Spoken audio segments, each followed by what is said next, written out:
Welcome back to the Panic Room, everyone, and to another book review. Hang on. Let me hit that gin. Don't worry, guys. It's water. I just filled up an old gin bottle. Guys, we are here to talk about Autumn Gothic by Brian Boyer. Of course I had to do the let me hit that thing. Come on, come on. If you've read Brian, you know why I did it. I actually kept track this time. It said, let me hit that whiskey or let me hit that vodka 25 times in this book. I have to say, this is my second time reading Brian's work, and holy crap, it was amazing. So, there were so many things I liked about this book. You have booze, you have blood, you have ghosts, you have witches, you have a ton of characters, which is one of Brian's things. It's all over the place. And guys, my hometown was mentioned by name. And I actually talked to Brian kind of over the course of me reading this book. And, you know, he mentions a black-haired girl who likes gin, and then my hometown was mentioned. I was like, Brian, what are we doing? No, it was great. It was really good. And come to find out, Brian and I actually grew up about 45 minutes away from each other. So we've been in each other's hometowns countless times and just never knew. Small damn world. Or at least small damn South. Let's put it that way. So getting into this book, it was everything that I remember liking about Brian's work back when I read Flesh Rehearsal, when he was kind enough to send that to me. And really, that's why I went ahead and picked up Autumn Gothic, because I was like, hey, look at this cover. I mean, come on. This cover is gorgeous, right? And I know I'm talking to a bunch of people that get drawn in by covers. I'm guilty too. So you have that. And then I was like, you know what? I really enjoyed Flesh Rehearsal. Let me pick this up, because I like supporting authors that I enjoy. And Brian was one of them. And so when I finally got around to reading it, I kept seeing all of these little things that I remembered enjoying about Brian as an author. And it was different this go because I kind of sort of knew what to expect, because I had read Flesh Rehearsal, and so I was kind of familiar with the style. But it didn't take away anything, because it was a really different story in so many ways, and it was just so much fun. Brian's work is so much fun. It has, you know, you got your body horror, you got tons of blood and gore, you know, and I feel like, you know, if you're here watching HorrorTube, part of you has to love that, you know?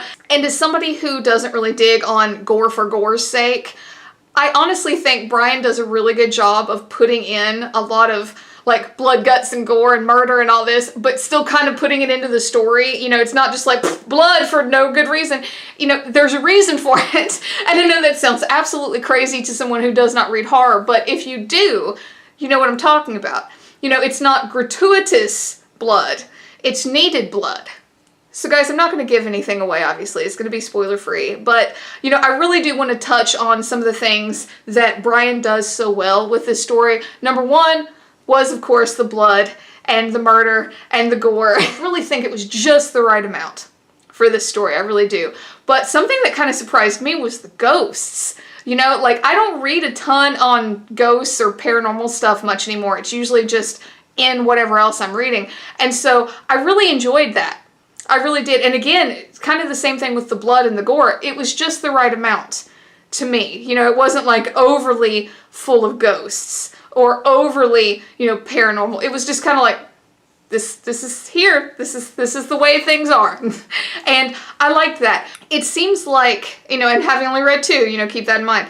It seems like Brian's characters are very laid back in a lot of ways, you know, because towards the end of the book, his characters are in this house and things start happening and they take it so well. Like, if it was me, I'd have noped the hell on out, like, 2 pages in when we start talking about this house. And these characters are like, no, it's all right. It's fine. Like, if a ghost breaks my phone, I'm not hanging out. I'm sorry. I'm gone. Nobody's gonna fling my shit across the room and me just be like, yeah, cool, that's fine. No. I'm not doing that. But I love that. I love that. And, you know, it does seem to be like this thing that Brian has with his characters to make them very laid back when it comes to that. Now, maybe it's because they're doing a lot of illicit substances or drinking a lot. You know, I don't know. That could be it too. And I really love how his books are so action-packed without making me think I'm watching an action movie, because I've read books in the past. The one that jumps to mind is like Red Hands.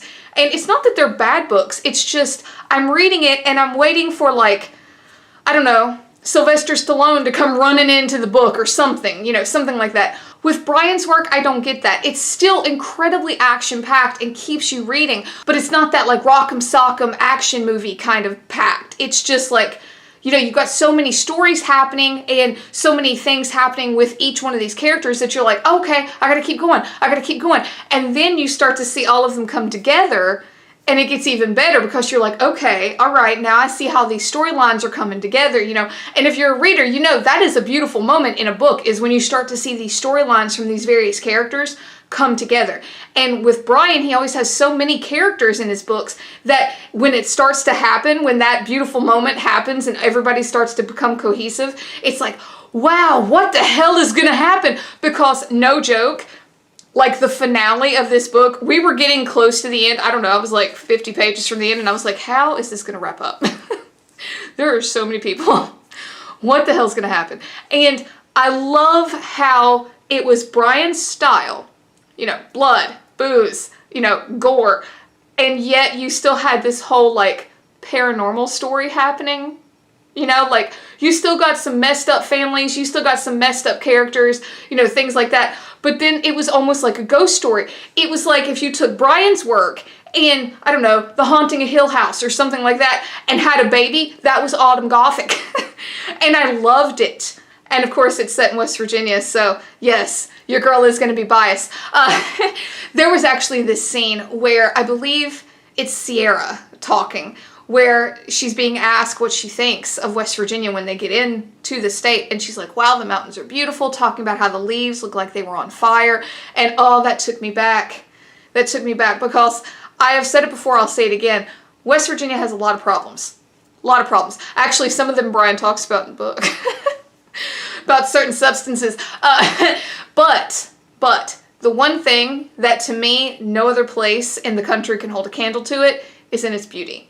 And even though it was not the focus of the book, not by a long shot, I really think that the little bits that West Virginia was mentioned, Brian captured that. And when I found out where he was from, I was like, wow, he did such a good job, because he has like the shit parts of West Virginia and he has the best parts. And they came together in a horror book, which is just perfect for me. Okay guys, so another thing I have to mention in this video, and some of you might care about this and some of you might not.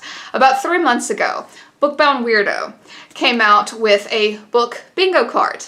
And myself and Mr. Morningstar, we made our own cards. And if you guys remember, this was my card. Now, Bookbound Weirdo will have to let me know if this is cheating, but randomly, I opened up my YouTube folder, because I have a folder on my computer that has a bunch of my YouTube stuff in it, and I just happened to click on my book bingo card. And I got to looking through my little prompts, and all but like 2 could be completed with Brian's book. So the only 2 on my card that really don't fit in perfectly with Brian's book are music references, which, by the way, he does have music references, but not by like name, like mainstream music. So I'll leave that one out. And the second one is The Color Green, featuring prominently. And don't worry, I have another book for that. But those 2 are it. The other ones can all be checked off with Autumn Gothic.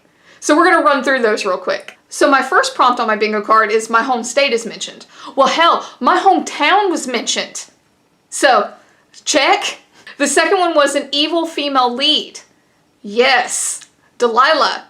In this book, Delilah was phenomenally evil and really a wonderful character. I loved watching her arc. You know, she was definitely one of the sources of a lot of the blood and gore, so I enjoyed her character. So, check again. And the one that really shocked me, a black dog is mentioned.